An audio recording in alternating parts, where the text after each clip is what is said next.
네, 로마서 3장 21절부터입니다. 이 전까지는 우리가 얼마나 절망적인 상황에 처해 있었는지 쭉 나오는데요. 그리고 이제 이어서 그런 우리의 절망적인 상황 속에서도 우리의 희망이죠.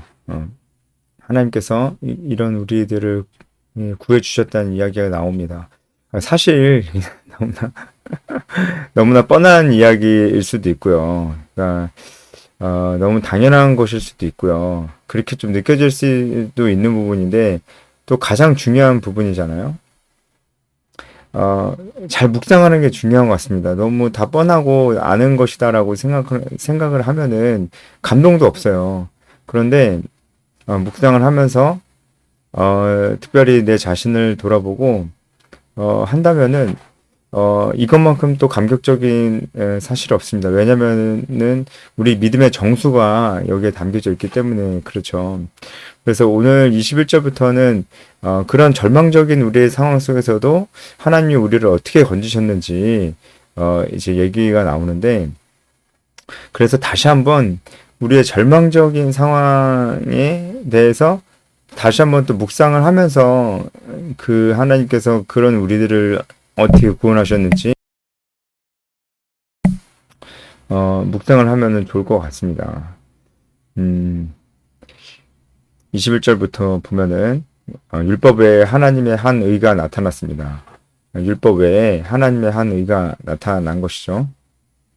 율법과 선지자들에게 증거를 받은 것이라.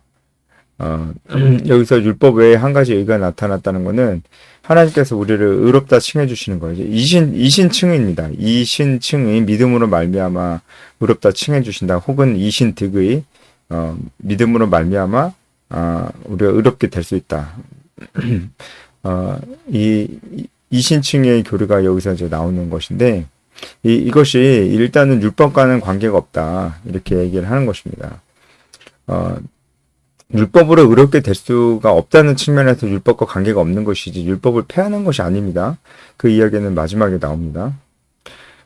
우리가 율법을 지킬 수 없잖아요. 율법을 지킬 수 없음에도 우리가 의로움을 얻을 수 있는 방법은 바로 이 믿음이라는 겁니다. 믿음. 그리고 이것은 뜬금없는 얘기가 아니고 율법과 선지자들에게 증거를 받은 것이라 이게 구약에서부터 다 예언이 되어 있었다라고 하는 것입니다. 그러니까 즉흥적으로 한 게 아니고 하나님께서 태초부터 철저한 계획 가운데 예수님을 우리에게 보내시고 믿음으로 구원을 받는 길을 준비를 시켜 두셨다라고 하는 것입니다.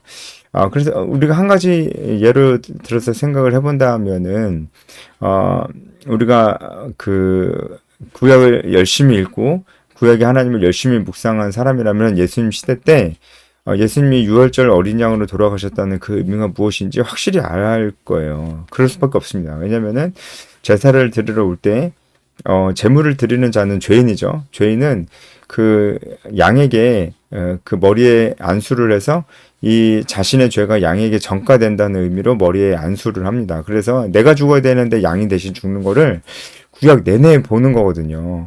내가 대신 죽어야 되는데 양이 저렇게 비참하게 막 살에 다 각이 띄어져서 그렇게 죽는구나라는 것을 구약 사람들은 그것을 배웠고 그것을 그리고 거의 매일 봤어요. 뭐 매일 드리는 번제 상번제도 있었으니까 그것을 거의 매일 봤어요.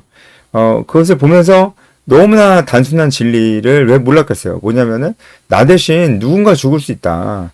그것이 가능하다. 어떻게 죄 지은 사람이 죽어야지 다른 사람이 대신 죽어줄 수 있냐라고 얘기하는 거는 이제 구약부터 하나님께서 이 정해두신 이 법을 잘 모르고 하는 얘기죠. 하나님께서 정해두신 법입니다. 죄 지은 사람 본인이 아니고 그것을 대속해서 누군가 죽을 수 있다라고 하는 거예요. 그것을 계속해서 제사라는 제도를 통해서 하나님께서 계속 보여주셨다는 겁니다. 그것이 바로 율법과 선지자들에게 의해서 입증되었다. 그 증거를 받은 것이다. 그 얘기입니다. 22절 곧 예수 그리스도를 말미암아 모든 믿는 자에게 미치는 하나님의 은이 차별이 없느니라. 유대인들은 자기만 하나님의 자녀라고 생각했어요. 그런데 그게 아니고 이제는 모든 믿는 자들에게 미치는 하나님의 의가 됐습니다. 그러니까 우리도 믿을 수가 있게 된 것이죠. 모든 사람이 죄를 범했으면 하나님 영광 이르지 못하더니 아주 유명한 말씀이고 여러분도 아마 대부분 다 외우고 계신 말씀일 겁니다. 다시 한번 여기서 너무 중요한 부분이 나옵니다. 모든 사람이 죄를 범했다. 모든이라고 하는 헬라어는 판테스입니다. 판테스. 이것은 정말 모든이라는 말 그대로 뜻을 가지고 있고요. 예외가 없다는 그런 뜻을 가지고 있습니다. 원어적으로 봐도 죄를 범하지 않은 사람이 아무도 없다라고 하는 것입니다. 사실 이 전제, 이 진리가 너무 중요해요. 이 진리에서 벗어나는 순간 우리는 믿음 이외에 다른 것으로 그 구원의 방법을 찾으려고 합니다. 그리고 그렇게 하는 것이 더 합리적이라고 생각을 자꾸 해요.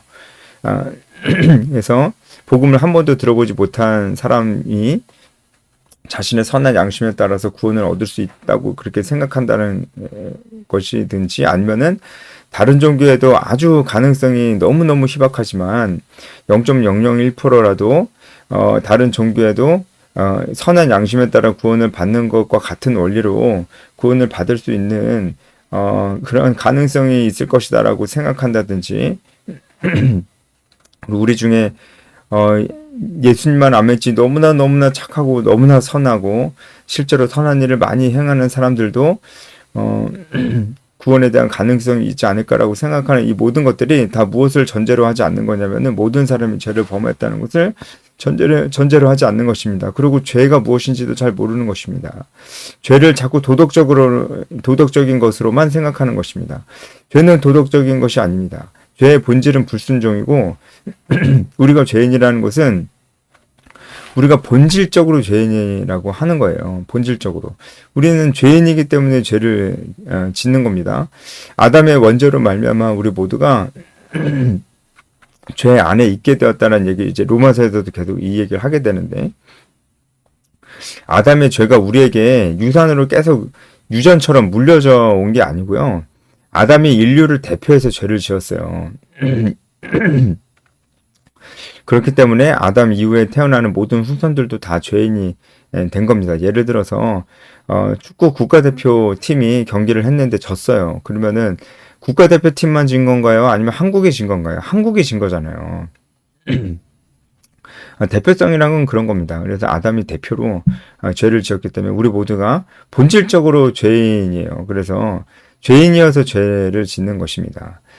그래서 모든 사람이 죄를 범하였고 우리가 얼마나 절망적인 상황인지 여기서 또 다시 한번 묵상을 해봐야지. 여러분, 이신층이 믿음으로만 우리가 이 모든 죄악이 가져다주는 절망적인 상황을 극복할 수 있고 우리가 어찌할 수 없는 이 상황을 우리가 이 죽음의 구덩이에서 건진받았다는 사실이 우리에게 가장 중요한 사실로, 가장 감동적인 사실로 다가옵니다. 죄라는 것이 우리에게 가져오는 절망적인 것이 무엇입니까? 우리 안에 있는 이 악독한 것들을 우리는 해결할 수가 없는 것입니다. 여러분, 우리 왜 삽니까? 무엇을 위해서 삽니까? 나를 즐겁게 하는 것은 아무리 무엇인가를 해도 결국 그 끝은 허망할 뿐입니다. 나만을 위한 삶은 가치 있는 삶이 아니거든요. 사람은, 믿지 않는 사람도 기본적으로 하나님의 형상을 닮아 있기 때문에 이것도 하나님의 일반 은총이죠. 하나님의 형상을 닮아 있기 때문에 가치 있는 삶을 살기를 원해요. 근데 나만을 위한 삶은 가치 있는 삶이 아닙니다. 그래서 사람이 본능적으로 그 아이를 갖고 생명을 낳고 싶어 하는 거예요. 그리고 그 아이를 사랑하는 겁니다. 그 사랑하는 삶에서 가치 있는 삶이 나오는 거. 이거는 이제 모든 사람이 다 공감하는 겁니다. 부모가 자녀를 사랑하는 것만큼 이 세상에 가장 강력하고도 가치 있는 사랑, 가치 있는 삶이 없는 것입니다. 모든 사람은 다 가치 있는 삶을 살기를 원합니다. 그런데 우리 안에 이 악독한 죄가 있는데 어떻게 가치 있는 삶을 삽니까? 가치 있는 삶을 우리는 살 수가 없습니다. 우리 안에 이 악독함을 우리는 물리칠 수가 없습니다. 내가 남을 위해서 산다, 내 나라를 위해서, 민족을 위해서, 이 사회를 위해서 산다 하더라도 우리는 이 인간의 근본적인 악독함을 절대로 물리칠 수 없다는 것을 알고 그런 사회는 반드시 패망의 길로 갈 수밖에 없다는 것. 그러니까 믿지 않는 자들도 잘 모르는 게 뭐냐면 뭐 믿지 않는 자들이 나라와 민족을 위해서 열심히 헌신하고 노력한 경우들이 많이 있죠. 그것도 그들이 그럴 수 있는 것도 그들 안에서 착한 생각들이 나와서 그런 게 아니에요. 하나님께서 주신 좋은 생각들, 하나님께서 주신 일반 은총적으로 주신 도덕법 때문에 그렇습니다. 그 사람 자기 스스로를 생각해 보세요. 그런 도덕적인 생각이 어떻게 자기 안에서 나올 수가 있습니까? 그것을 위해서 무엇을 했습니까? 노력했어요? 노력 안 했잖아요. 그렇게 생각하는 사람도 만약에 그런 도덕적인 마음을 가질 수 없을 만큼 악독한 환경이 있었다면 과연 그런 도덕적인 마음과 생각을 가지고 가치 있는 대로 행동할 수 있었을까요? 그럴 수 없었을 것입니다. 만약에 그런 성숙함을 갖기 전에 그 전에 너무나 충격적인 일을 당했다거나 아니면 사고를 당해서 거의 무엇인가를 할 수가 없거나 아니면은 심지어 생명을 잃었다면은 가치 있는 삶을 살 수 있을까요? 아니 생명이 없는데 어떻게 살아요? 그럴 수 없잖아요. 그러니까 누구도 뭐라고 할 수가 없어요. 이 세상에 있는 좋은 것들은 다 하나님께로부터 온 것입니다. 당연하죠. 하나님이 만드셨으니까요. 그리고 하나님께서는 언제나 좋으신 분이 하나님 속성이 그러시니까요. 그러니까 이 세상에 있는 모든 것은 다 하나님께로부터 온 것입니다. 믿지 않는 자들도 자기가 노력해서 얻은 것도 아니고 자기가 그것을 조금 발전시켰을 수는 있어도 발전시킬 수 있었던 것도 하나님께서 힘을 주셔서 발전시킬 수 있었던 것이고 근본적으로 하나님께서 도덕법이라는 걸 주셨기 때문에 그것으로부터 그 성숙함을 시작할 수 있었다는 것을 이 세상에 있는 모든 사람들이 다 알아야 되는 겁니다. 그런데 이런 것들이 다 없어요. 죄는 결국 이런 것들을 모두 다 하나님께서 주신 일반 은총적인 것들도 죄는 다 갉아먹습니다. 그래서 죄가 관영할수록 사람들의 양심이 화인을 맞고 계속해서 더 악해지잖아요. 안 믿는 사람이 봐도 사람이 너무 악하잖아요. 이게 계속해서 하나님께서 이 세상을 위해서 주신 이 선물과 은총인 이 도덕법을 거두어 가시기 때문에 그렇습니다. 그러면은 이 세상은 그야말로 살아있는 지옥이 되는 것입니다. 우리가 이래요. 내 개인적으로도 존재론적으로 절망적이고 우리 사회도 사실은 멸망으로 향해 갈 수밖에 없는 아주 이 땅을 그냥 살아있는 지옥으로 만들어 버릴 수밖에 없는 존재가 바로 우리입니다. 그런데 우리가 이 상황을 우리가 해결할 수가 없어요. 그것이 바로 율법의 행위로 우리가 의롭다함을 얻을 수 없다는 바로 그 말입니다. 그런데 하나님께서 우리를 건져주셨다고요. 이게 바로 이신칭의의 말씀이죠. 24절을 보면은 그래서 예수 안에 있는 성령으로 말미암아 하나님의 은혜로 값없이 의롭다 하시면 그래서 이 대속의 피를 예수께서 흘려주셨습니다.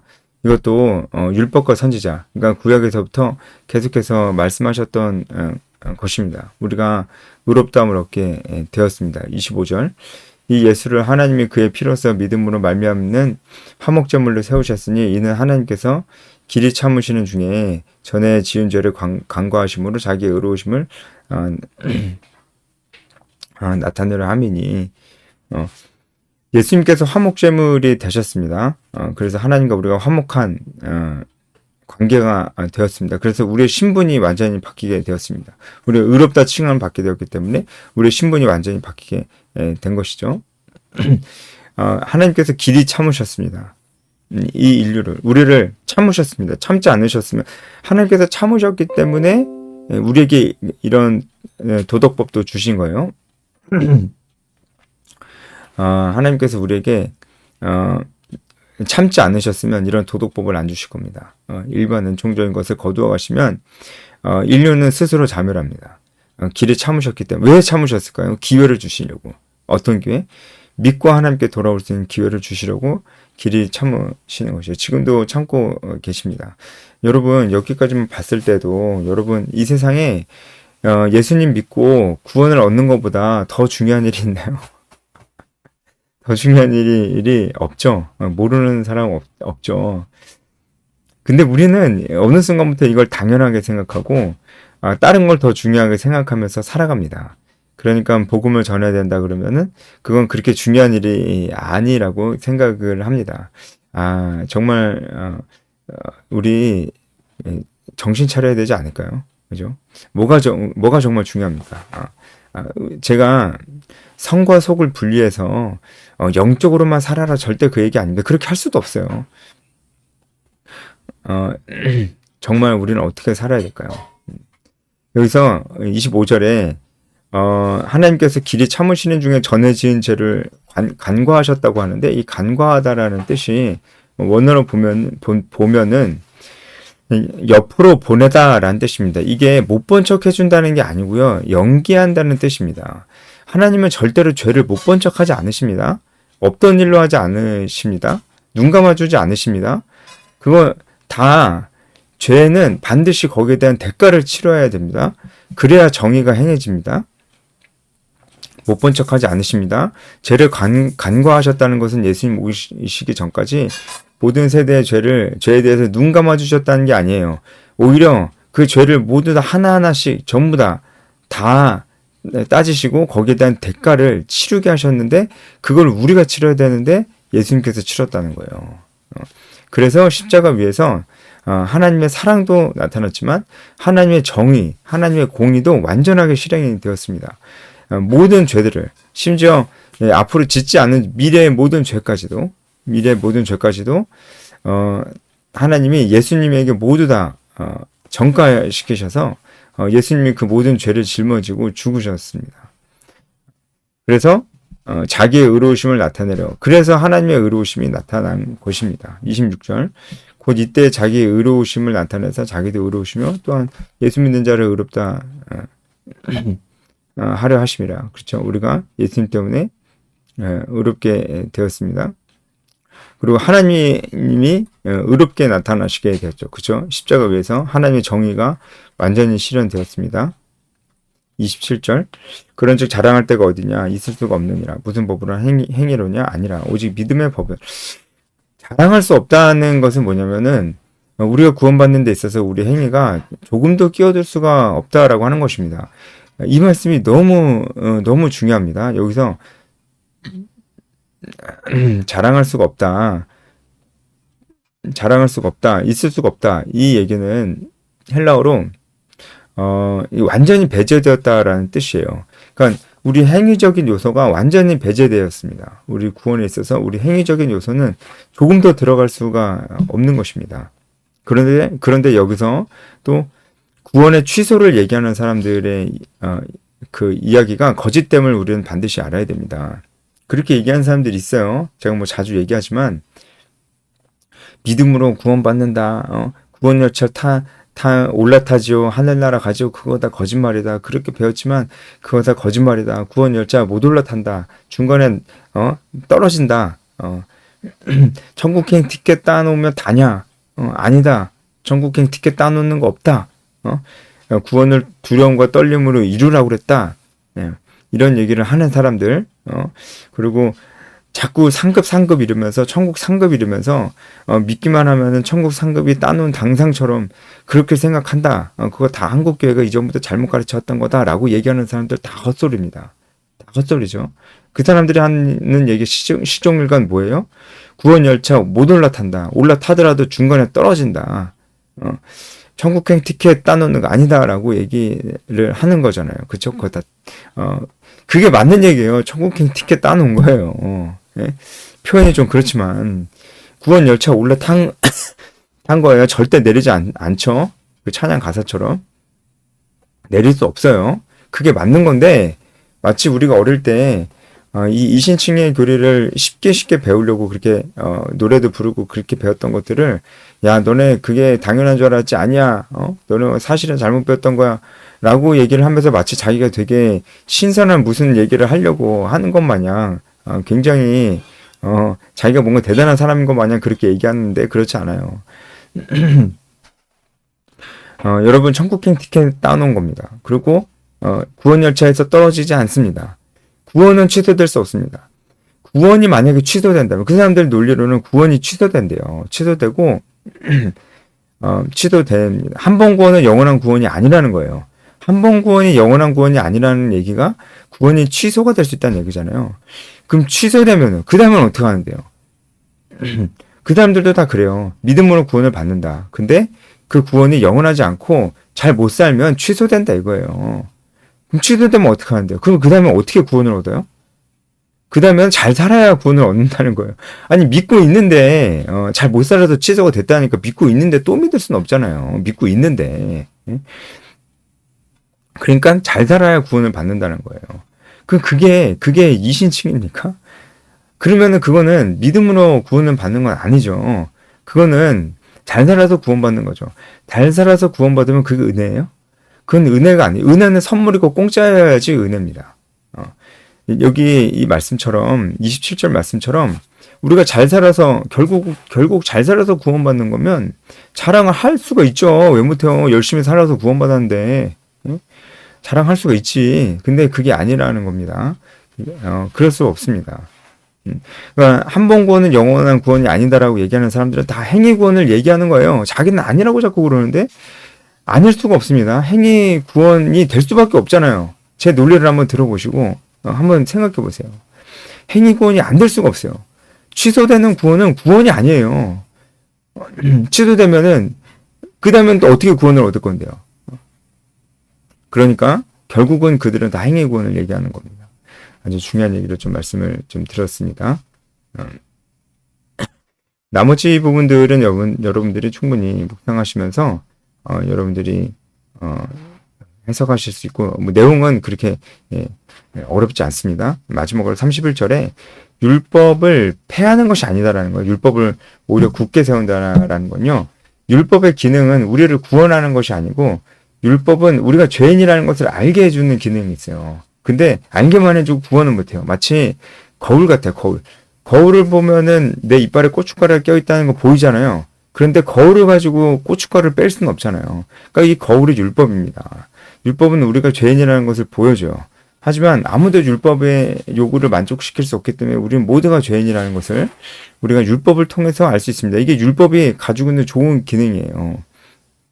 근데 율법으로 구원받는 건 아닙니다. 예.